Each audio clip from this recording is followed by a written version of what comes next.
Good afternoon, everyone, and thank you for joining us today. We're going to wait just a minute to let others join, and then we'll begin today's exciting conversation.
Welcome, everyone, to the latest installment of Homeroom with Education Leaders.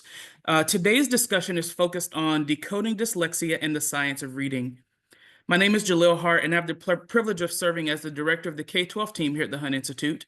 And for those of you who might be unfamiliar with the Institute, we were founded by four-term North Carolina Governor Jim Hunt, and we are pleased to serve as a resource for policymakers on education issues from prenatal through higher education.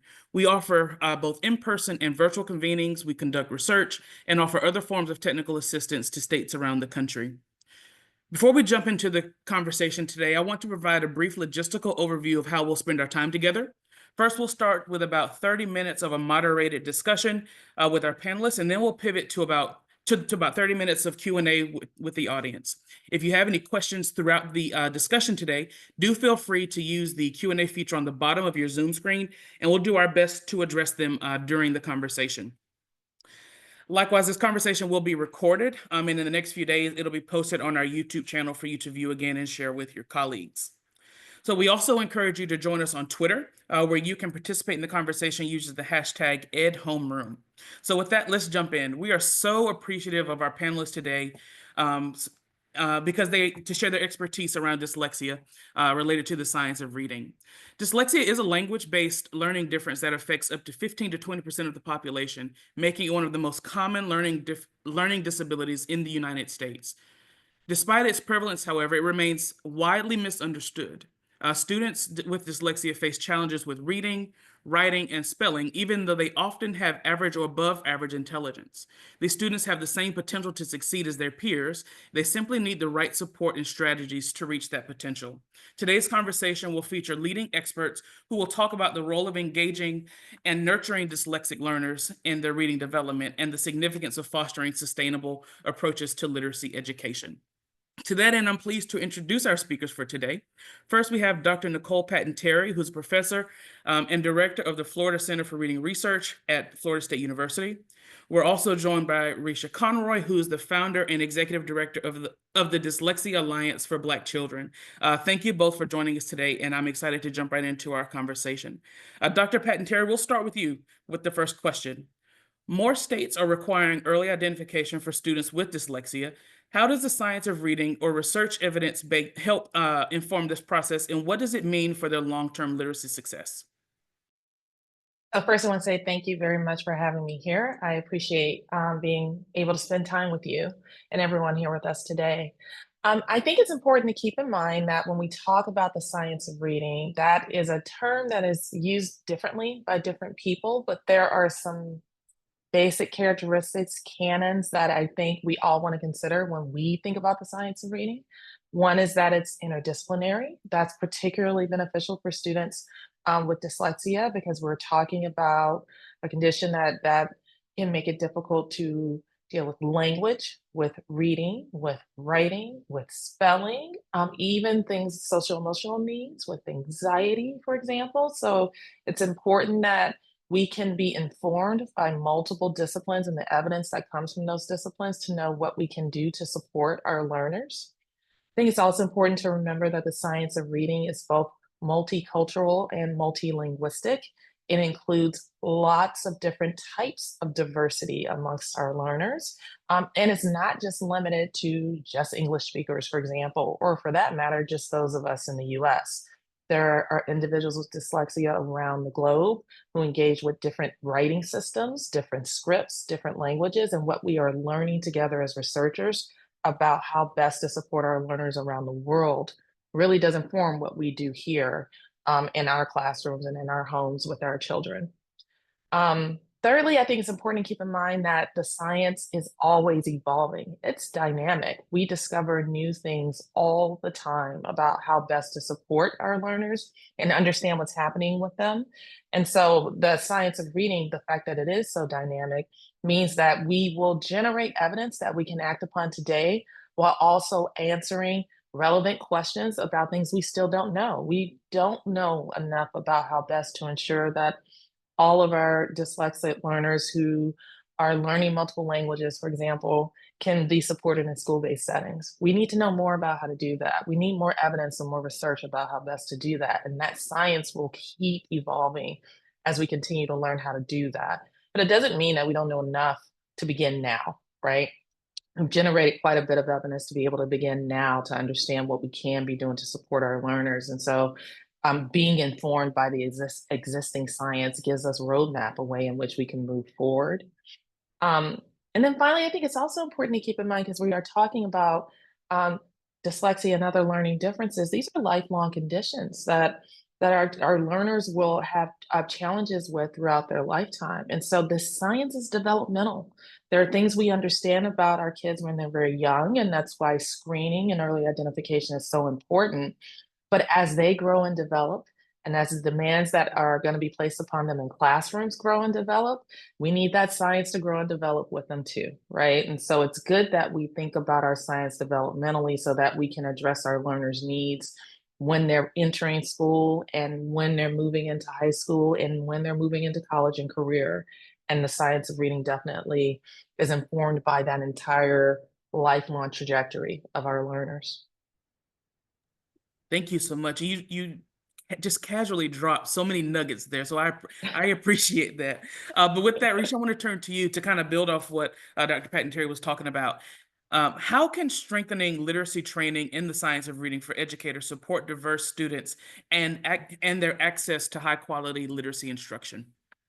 Yes, I also want to thank you for inviting me to be part of this conversation today and to be in conversation with Dr. Nicole Patton Terry, who is someone that I admire in terms of her work and really pushing the way that we think about the intersection of dyslexia and race for Black children.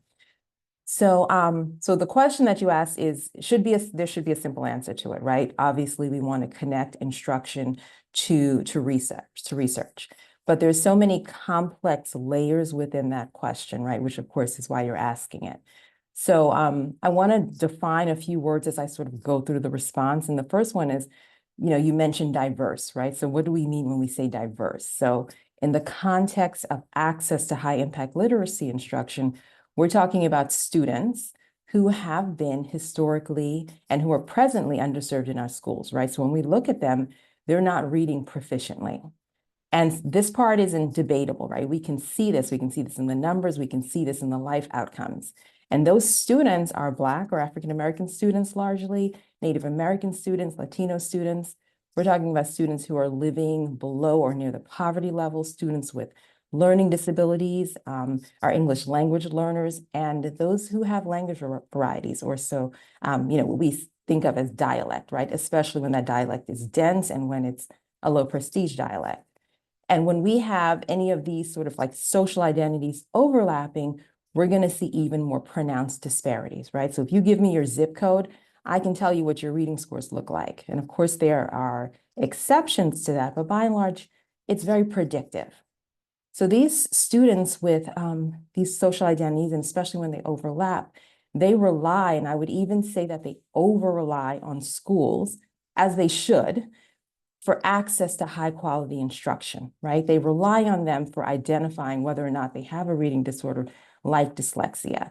And this is because outside of the school setting, they may not have access to intervention, or they may not have access to a comprehensive evaluation.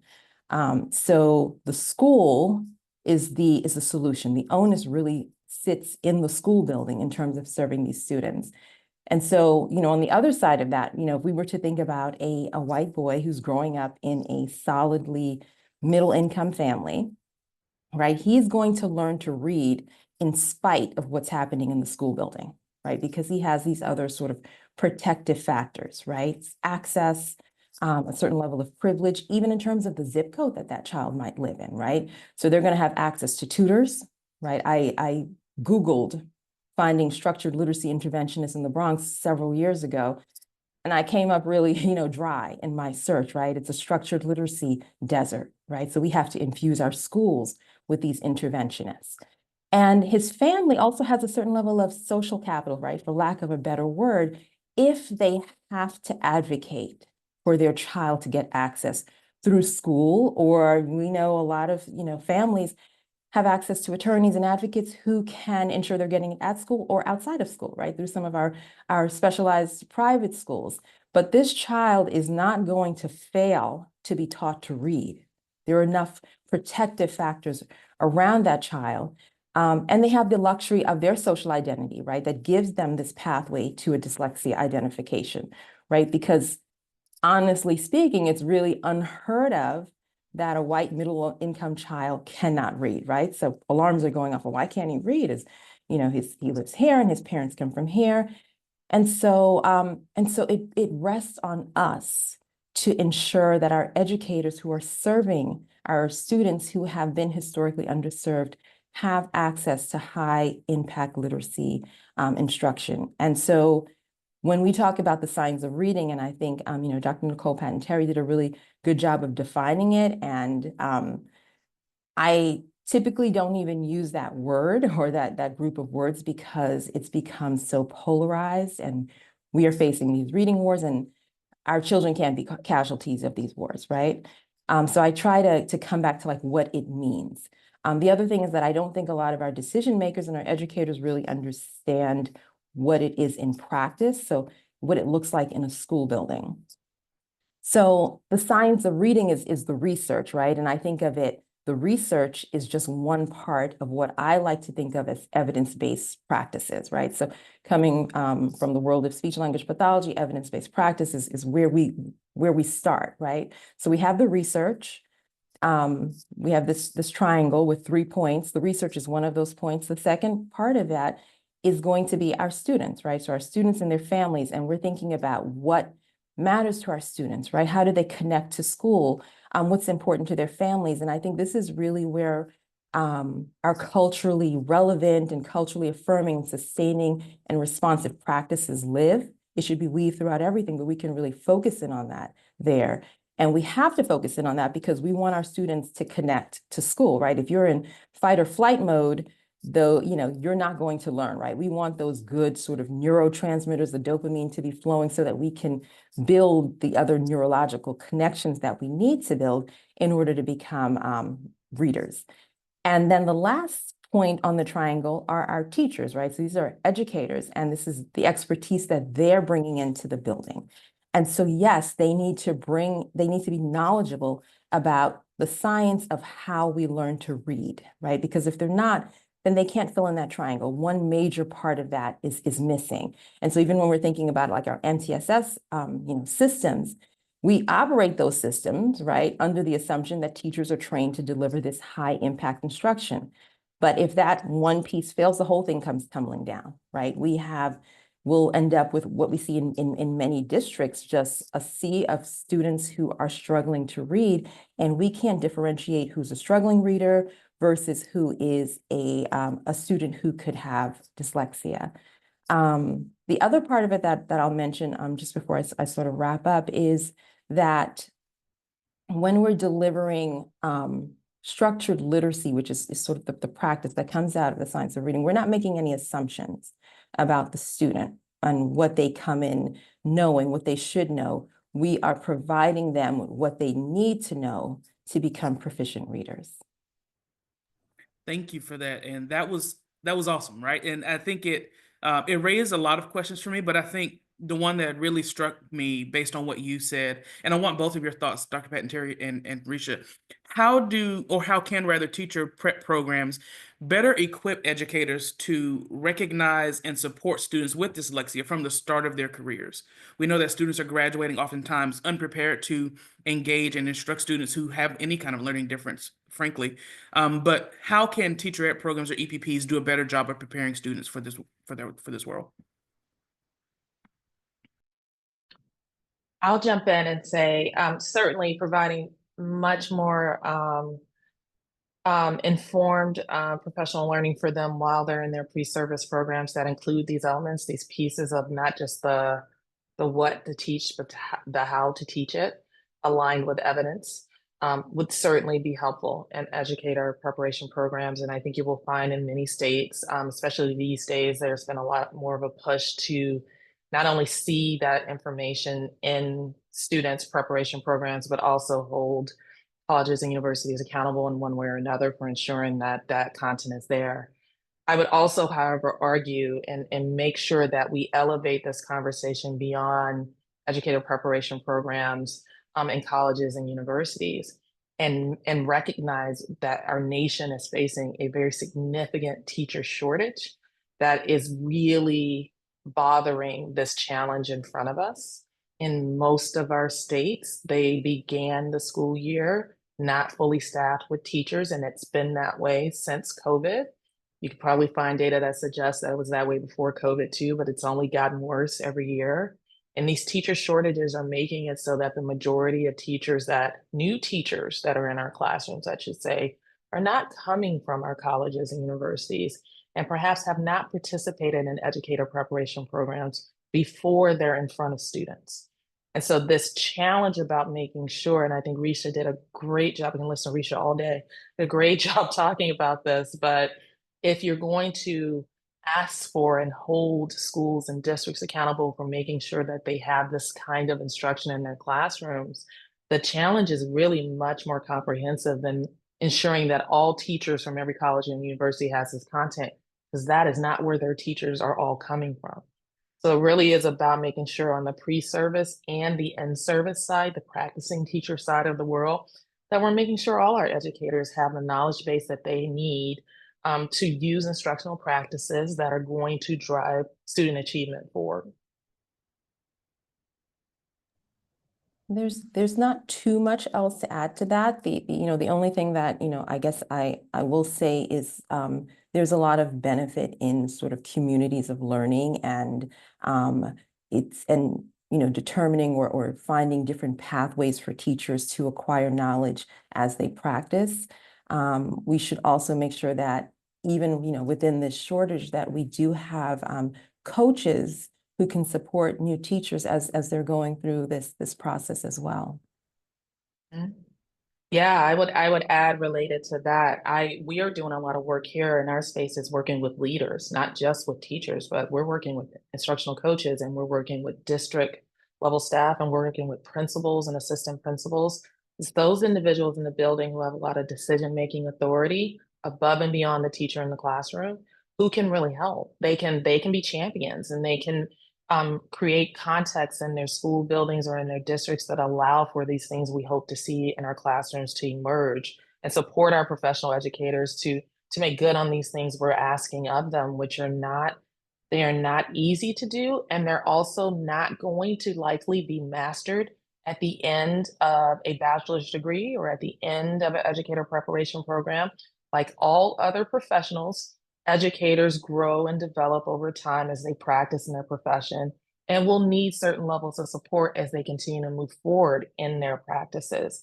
And so I'm wanting us to, let's talk about making sure that the curriculums that are available in colleges and universities are preparing our educators, but we cannot stop there and we cannot ignore what is happening outside of our colleges and universities, where schools and districts are really struggling to make sure they got well-equipped, confident, competent folks in front of them who are with our kids. And we've got to find ways to support them as well.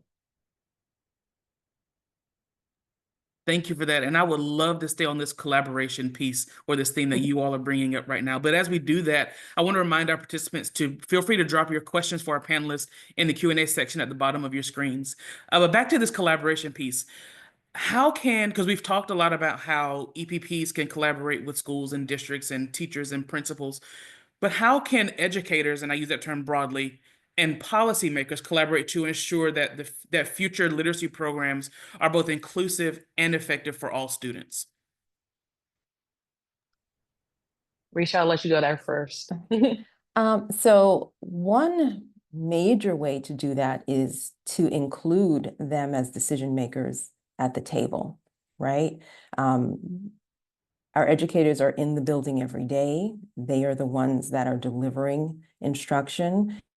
And we should lean on them as experts in terms of coming up with solutions on how we bring this to every classroom. In the areas or the councils and boards that I have the pleasure of serving on, that's been a critical component. And you really do want it to be an interdisciplinary team. So you want to have your educators, you want to have your related service professionals, so your speech language pathologist should be one at every table, your school psychologists, and parents, right? Because parents are part of this ecosystem as well. And they can highlight for you sometimes breaks in the systems that you don't see because they deal with it when their child comes home, and they also get to see the long-term outcomes for them. So I will plus one all of that. She talked about all the folks who we want to have at the table and having robust and meaningful engagement and partnership with those individuals. I will add then about the how. So what you want them to do once everybody sits at that table together, then what do you want them to do, right?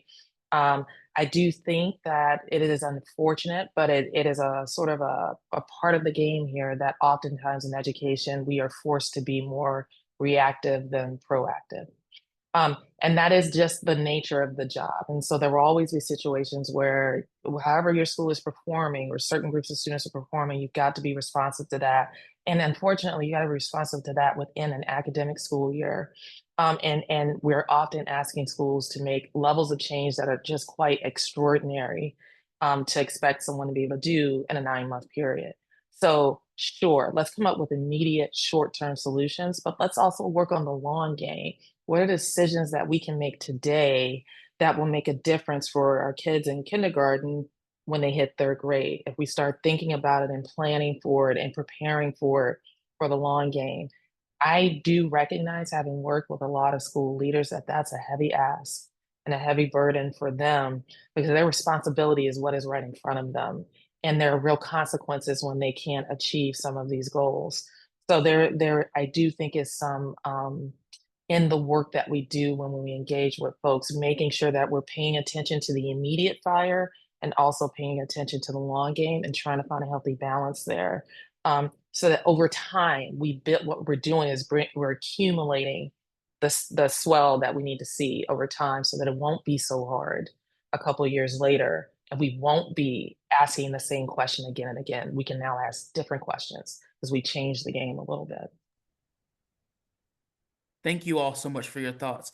I would love now to turn to some questions from the audience. So our first question is, what can be done to reduce stigma in schools and communities around learning disabilities like dyslexia?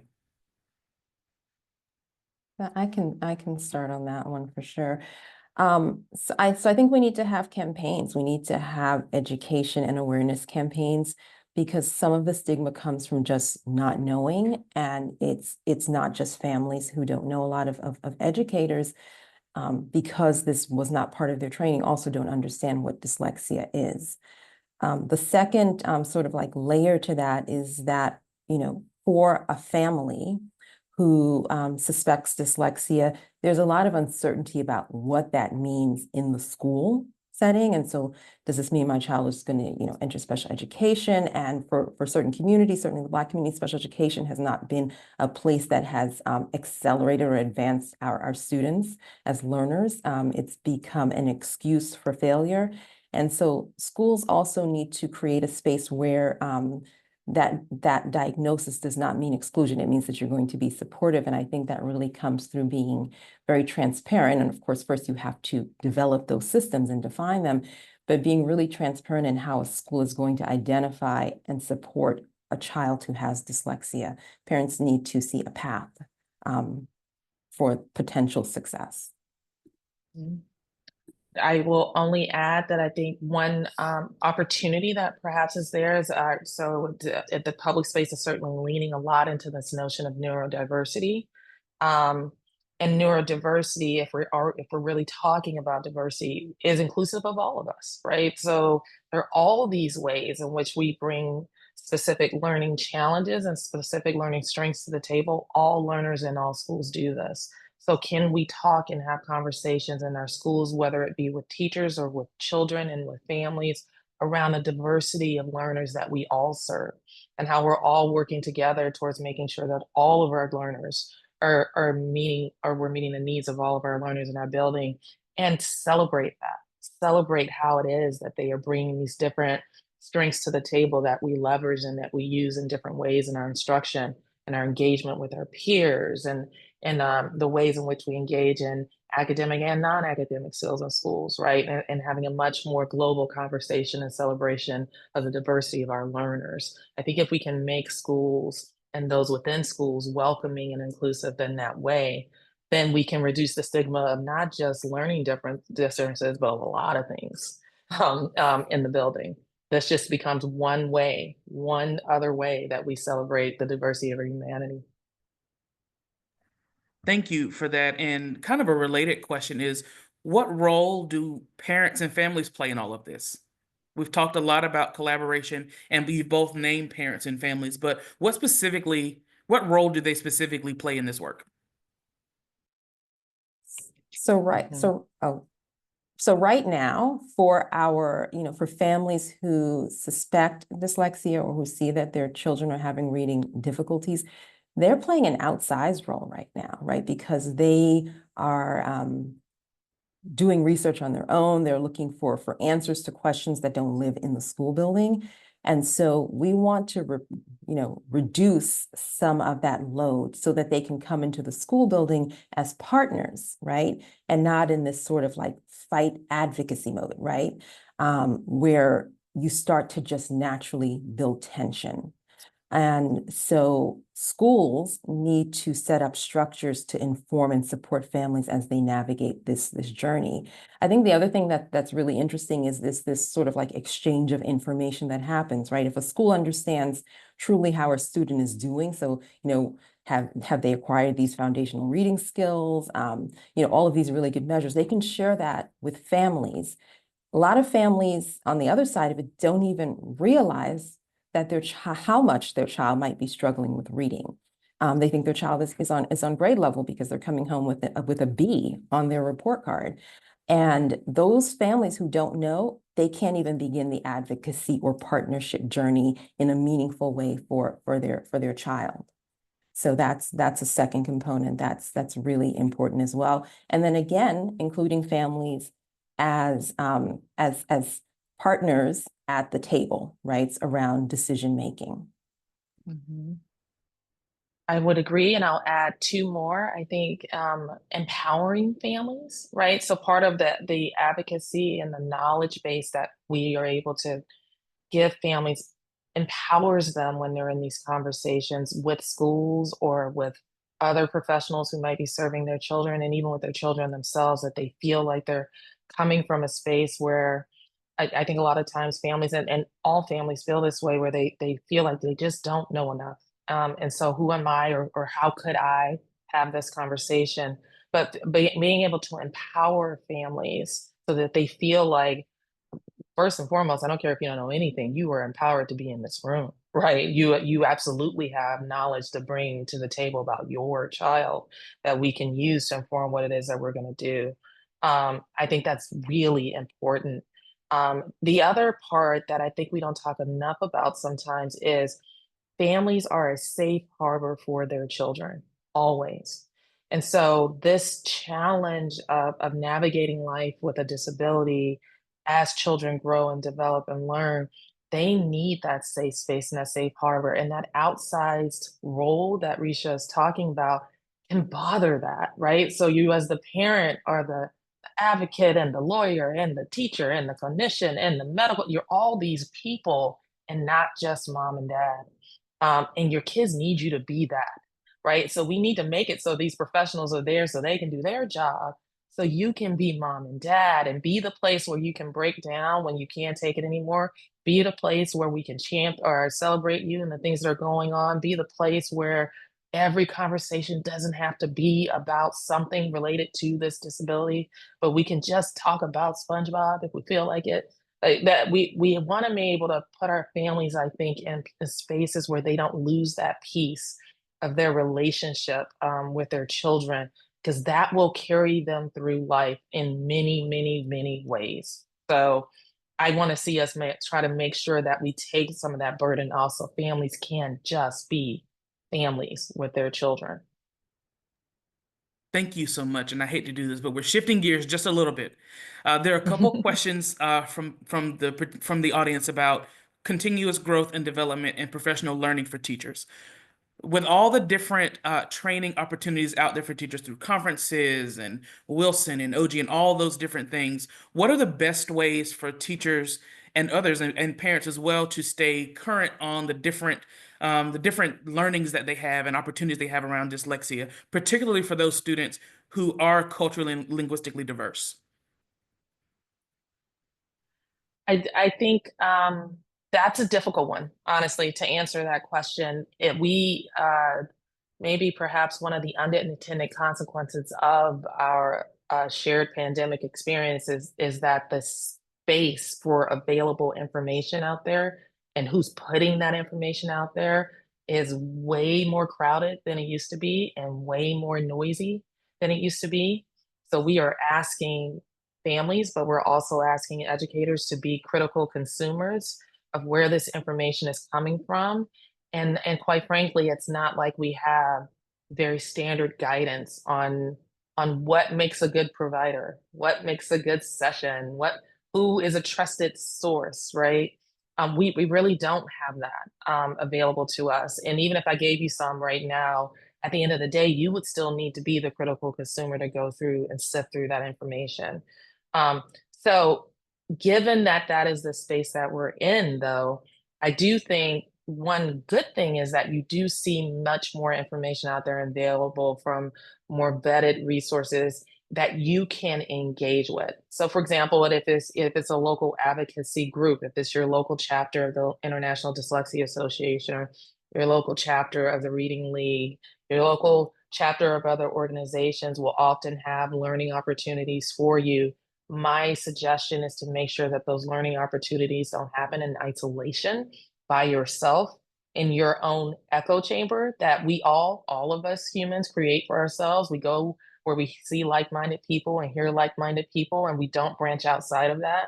But making sure that you build a community around that is above and beyond that one webinar or that one Facebook post will help you have a little bit of a purview that is in perspective that's a little bit more broader so you can learn a little more and have a little bit more trust in what you're learning. I think that's one helpful way to do it. Meanwhile, there are comparable opportunities like that for educators, like those the International Dyslexia Association, the Reading League, and other professional organizations provide learning opportunities for educators out there, many for free. In particular, our organization, the Florida Center for Reading Research, we have all of the resources on our website are available for free. So you do not have to pay to continue your education and continue to learn. But you might want to put a little bit of effort into making sure that you're not doing that in isolation. Humans learn better together. So Risha talked to us about communities of practice. How can you build communities of practice around your learning and growth and development? Whether you be a parent or an educator, I think is extremely important. I don't have too much else to add to that, except that I agree with what you said, and I think it's become increasingly difficult to sort of figure out what is what's evidence-based, what's good research and what isn't, and a lot of things have popped up. I think going to those organizations that you mentioned, so IDA DC, I think it was maybe last week or the weekend before, did a really nice event for the community and for families where they had resources available and lots of information. So connecting with organizations like that, connecting with the Dyslexia Alliance for Black Children, we do. Everything that we provide to families is free of cost. So you can connect with us, and if it reaches outside of what we do, then we can help to connect you with other resources as well. The Florida Center, you mentioned that. Cox Campus also has free resources as well. I always like to start with resources that are low cost, because these things add up very quickly. And I think being careful as well not to necessarily attach to a specific program. You really want to understand the research overall, right? Because once you get to the level of an interventionist, you can pick up any materials and provide intervention, really, right? Because you understand how we learn to read, and so you can piece together with this book and with these materials what needs to happen. And so you want to really understand that body of knowledge so that you can apply it wherever you go. Can I just say, I could not agree more. I just want to second that just remember, I encourage all of your listeners to keep in mind when we talk about the science of reading, and I have my same hesitations, just like Risha does, in using those terms. We are not talking about one program. We are not talking about one person. We're not talking about one expert. We're not talking about one way. And so if you find that your interest is trying to figure out what is the one program I can do, what is the one training I should go to, then you're not thinking broadly enough about the science. The science is not about one. It is really a body, and it will take time to learn and engage across that body. But that's what you're hoping to gain and hoping to gain expertise in, not just one thing. Thank you both for that. And we do have some really great questions coming in, but you all feel free to continue to drop those in the Q&A feature on the bottom of your screen. But how can schools, and this again is for either one of you, how can schools, I'm sorry, we already did that one. What are some common misconceptions about dyslexia, and how can educators and policies work together to debunk those myths? So I'll jump in and give a high five to Risha, my fellow SLP across the way. I think one very large misconception about dyslexia is um, that it doesn't have a language basis, right? So you hear people talk a lot about letters that are being transformed or turned around or copied backwards, or you hear people talking about dyslexia being something that goes away once you get to elementary school, then you just start learning to read as though it is only tied to print. But dyslexia has a language basis. Most reading and writing disabilities do have a language basis.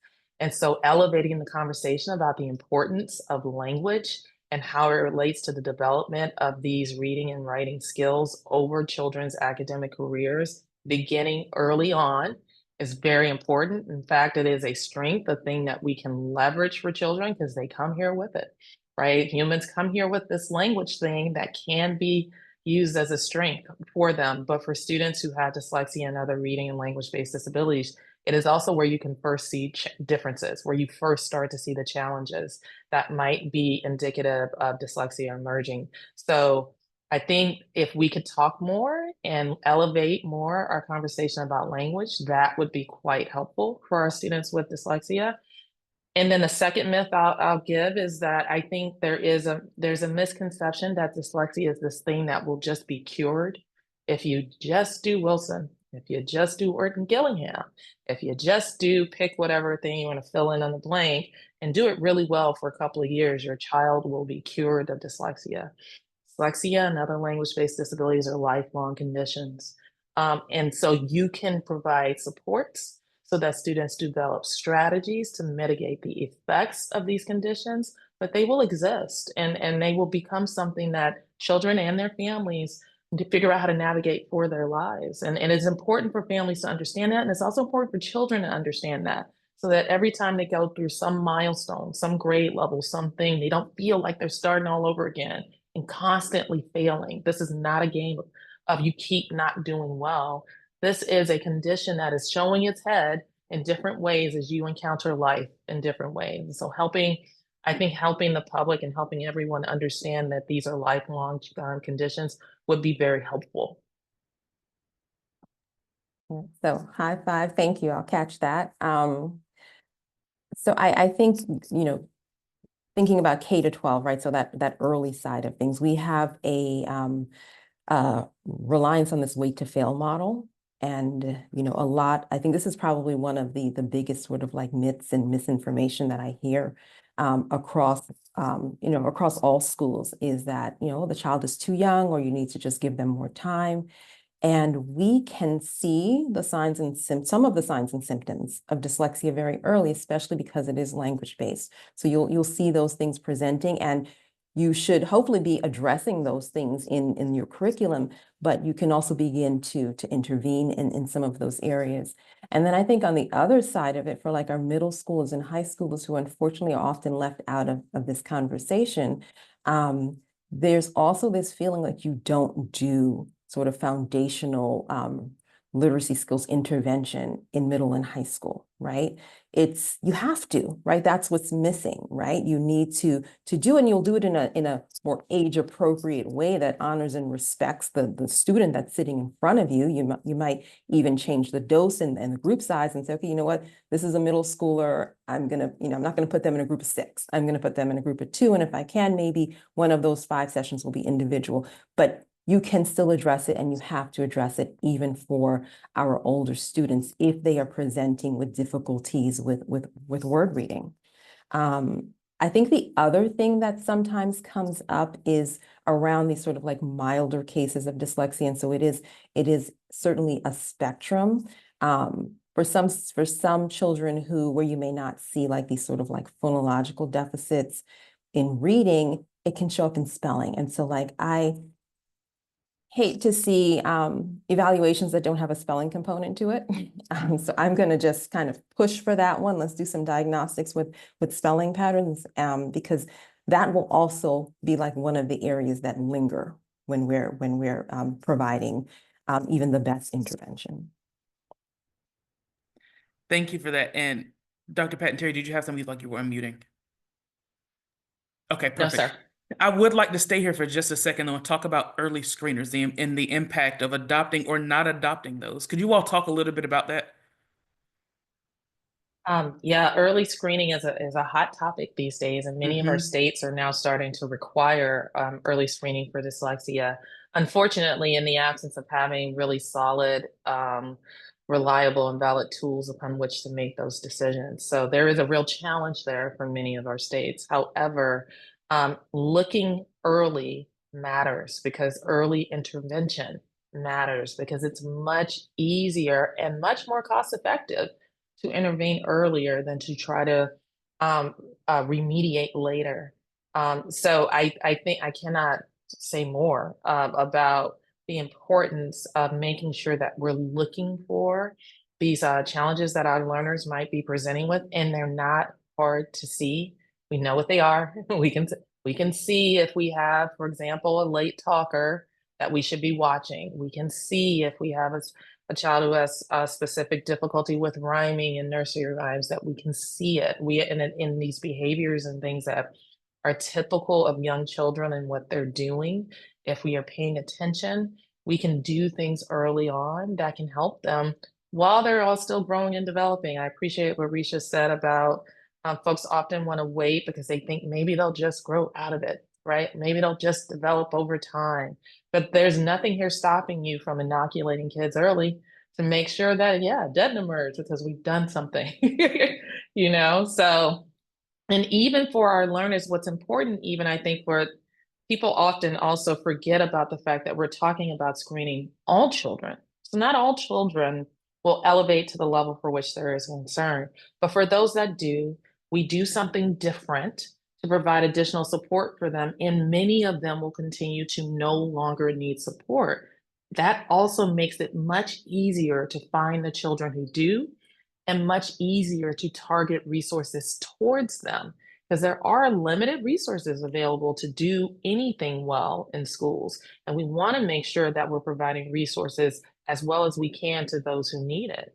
So screening also allows us the opportunity to be better, to make better use of our resources that we have available to us, to make sure that all kids get what they need, not just kids with dyslexia, but all of our students will be better off if we're screening all of them.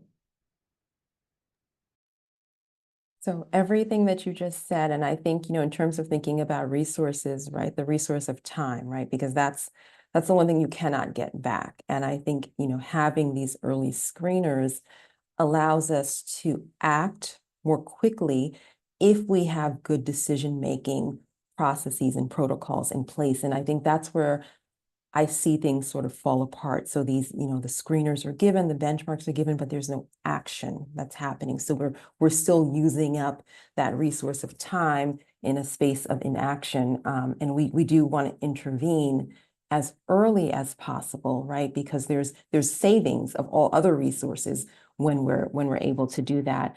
And then the other thing I just kind of want to remind, schools of is this little thing that we call child find, right? So are you finding your students who have learning disabilities? That falls on schools, and I know schools self-report around that, but you have to hold yourself to that bar to find those students. And the screeners are one way to look at some of those foundational skills that you can see. Difficulty with word recognition and decoding and fluency that are markers for a child to potentially have dyslexia. Thank you. And similarly, we've noticed that a number of states are proposing or have mandatory student retention policies that are embedded within literacy policies. Do you all see this kind of policy as an equitable way of advancing aims to improve literacy for all children? That's a tough one.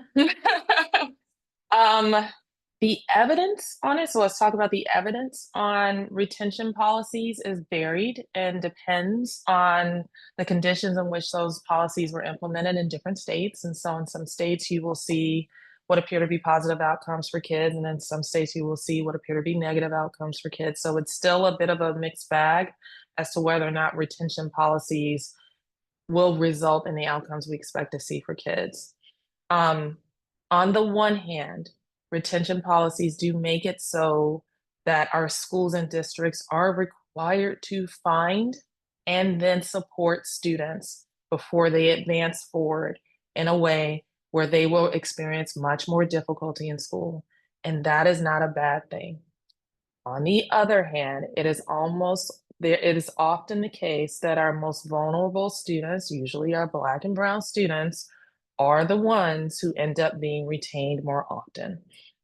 For all the reasons we've been discussing around why it is that that population of students might be more likely to encounter schooling that is not sufficient to promote reading skills that allow for grade promotion. So there's a real tension there, and unfortunately, I have no easy answers for you. The researcher in the room does not know the answer to that yet. We don't know the answer to that yet. What I can say is I think it goes back around to some of the things that Risha talked about earlier in our conversation.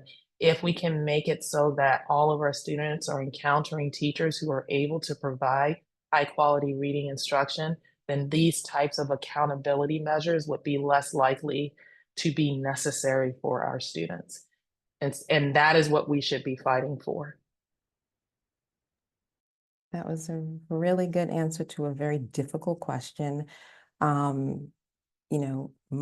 feeling on retention, on any policy, is to look at the outcome. So I don't know that we have enough history here to really see what the outcomes are. Some of the early outcomes, I think, is a disproportionate impact on Black students. And so that is a red flag for me, because that means that there are certain groups who are able to navigate around this retention policy. So I'm wondering, well, what protective factors do they have? What advocates are around them, right? So that's problematic to me. Anytime I see an outcome that's disproportionately impacting those of us who have been historically underserved.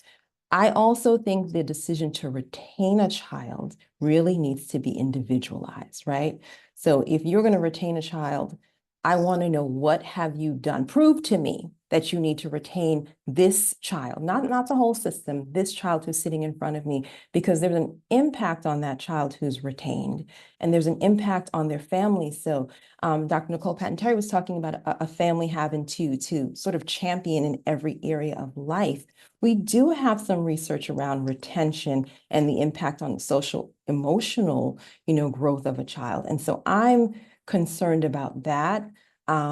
I need someone to prove to me that this works, because from what I know, what I'm seeing, what I'm hearing from families, the little history that we do have around retention, I don't know that it does. And I think there are better ways to go about supporting these students rather than retaining them.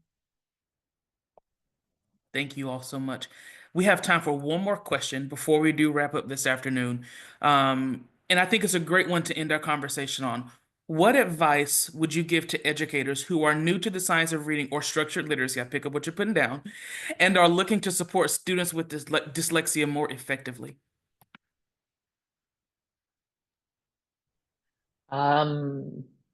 Strap in. There's a lot.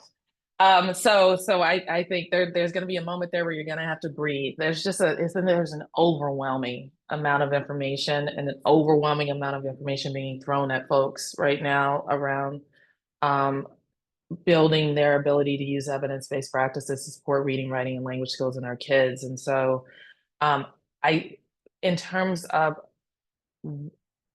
where to start, there are probably multiple avenues based on where you are in the world. There are probably multiple avenues where you can start this journey to gaining more information. But I do think in doing so, you have got to pace yourself here. This is a large body of research, a large body of evidence, and I don't want you to approach it in such a way that there's somehow some magical silver bullet in there. And as soon as you come across this term, like glitter will come out of the air and you will now know the science of reading, right? Like, this is a part of your professional practice. Just like any other profession, we educators continuously learn throughout our careers, and you are continuously learning throughout your career as well. This is one of those things that you will be learning about throughout your career, and take it that way. Don't bite off the whole elephant. There will be pieces of this that you will gain mastery in over time.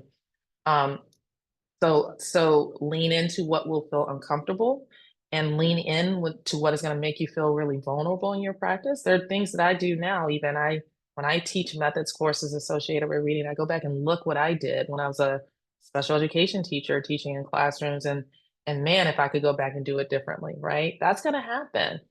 But that happens in every profession because we all grow in our knowledge and mastery over time. You're not wrong. You're not an ineffective teacher. You're not bad. You are a professional who is learning and gaining new skills over time and trying those things out with your kids.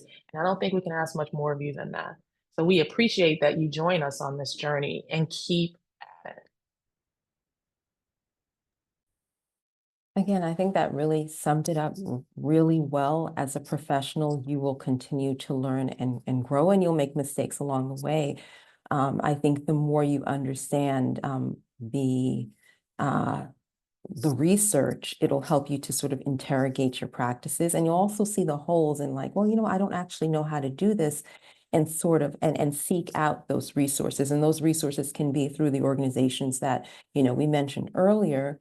But as I talked about, like evidence-based practice, I talked about like the educator's expertise. It's not just your expertise, it's the expertise of your colleagues, those around you who you can lean on to help you piece together or find resources around what's might be missing in your toolkit. You're always going to be building the toolkit because we're learning new things, as we go about how to better serve students, and specifically how to better serve those students who have been underserved, right? Science of reading, quote unquote, is just one piece of a much larger puzzle for having real change towards educational justice. So pace yourself, be kind, but be committed as well. Wow. Thank you all so much for this.